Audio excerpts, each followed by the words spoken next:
Hey guys, Zombie X from Headfi again. Last video I talked about the HD 600. Now I'm going to talk about a vintage headphone that's actually quite rare to come by.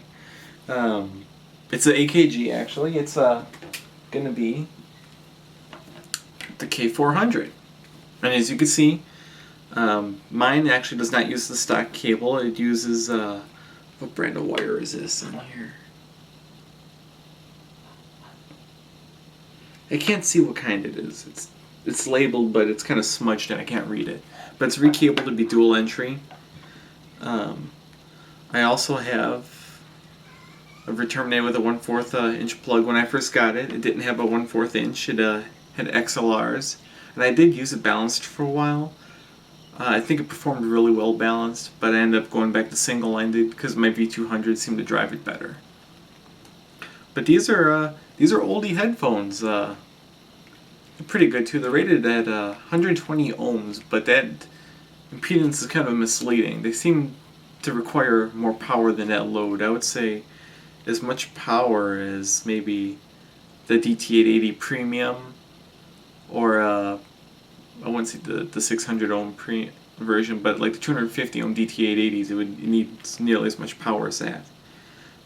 The sound, starting with the treble, it's pretty good smooth treble. It doesn't extend high up there, but the treble that's there is very pleasant and smooth. I would say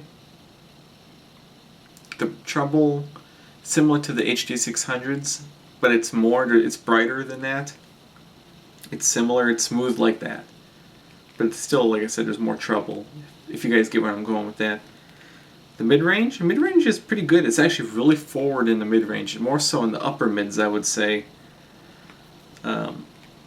This can make it, I guess you could say, it could be a little shouty with some music, but I don't have that. I never get that issue much. It's usually on not older stuff, but stuff that's like compressed or has loudness. When people are screaming, it tends to be like blaring, like it's right there. But the mid-range itself, it's pretty good. It's detailed. It doesn't measure up to like a lot of today's headphones, but it can still hold its own. I still think the HD 600 is better than this headphone. But these are actually, they're pretty good price. I got mine for it's $100, which isn't bad. I mean, nowadays I think these pop up on eBay. They sell for like $200 to $250, something like that. I know the K501 sells for more. I've seen that go for $300. But these guys are quite rare and they're collectible, so when they do pop up online, people buy them up right away.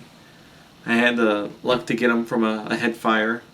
He had both this and the K501. I got both. K501 will be next video if anybody's wondering. But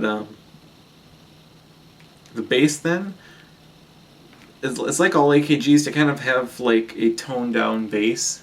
It's not recessed, it just rolls off, and it doesn't have a lot of mid bass, so the bass is kind of there, it's just more distant.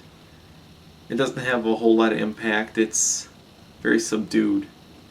But the bass that is there before it rolls off is pretty good. The bass is tight itself, so I like it. As far as like the genres you can use it with, you can use it, I would say, with mostly anything except stuff that's really heavy on the bass. If you're looking into it because I said it has the forward mid-range and you're like, oh, like rock metal, like rock and metal and all that, alternative, I don't think they work well with that. I use them with it because it doesn't really bother me, but if you're looking for bass, I think you're going to be a little bit disappointed.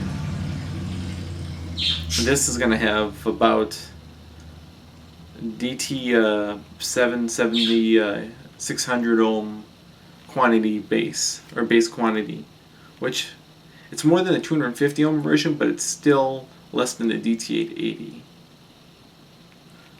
But I think the bass on these is higher quality than the DT 770. For Soundstage, it's pretty wide. It's not really like tall or deep. It's more like the K702 Soundstage or K701, where it's more width-wise. but it's not as big as that Soundstage. It's smaller, much smaller actually, but it's still good. I say it's a good Soundstage. Now, before I mention amping on these, this headphone, I think it sounds pretty good from an OTL tube head OTL tube headphone amplifier, but I think they perform better from a nice solid state headphone amplifier that has low output impedance and can swing enough voltage and enough swing at least maybe 10 volts. I know it doesn't require the 10 volts, but I say up to 10 volts because it gives you a little bit more what do you call it, volume, so you have a little bit more to play with. But you gotta make sure that when trying to pair it with an amp, you pair it with one that has high output power. Maybe look at if the amp gives like 120 ohm spec, as long as it has like a couple hundred milliwatts listed for that, I think you should do fine. I think 200 milliwatts is probably enough. It's more than enough. You're not going to be putting 200 milliwatts into here. You can be putting less, under 100. But like I said, it's enough. It's nice to have the extra bit. It gives you a little bit more room in that. It's nice to have a little bit extra power on tap too. I always try and get a little bit overly powerful amps. That way, I just have the extra power if I need it. But these aren't hard to power. I mean, they fit. Oh, I got the cord short. But self-adjusting headband, just like all AKGs. These actually sound more open than my HD600s. Like I could hear more. And they're really loose on the head. I mean, you could probably see it sliding. It's really loose. I need to replace the elastics on that side. But I think that's it talking about this one. If you guys have any questions, comment below. Subscribe if you like my videos. I really do appreciate it by you subscribing. I hope that more manufacturers will send me demo pairs of headphones to talk about. I really want to try and get like an HD700 or HD800 in here to talk about. I want to kind of throw them head to head with the T1 and T5P just for you guys, because there's not a lot of videos like that online comparing them. And that's why I'm bringing you all these videos too. Like, there probably isn't a video on YouTube about a K400 or a K501. That's why I'm doing these videos. There's not a lot of people who talks about them like this. Well, maybe there are, but I haven't seen them. But this is what I wanted to do, free time, you know. So yeah, if you like this video, you can subscribe. You can message me on Head5, Facebook, through YouTube. It's appreciated whatever you do. Like it, comment. You guys have a good day. ZombieX out.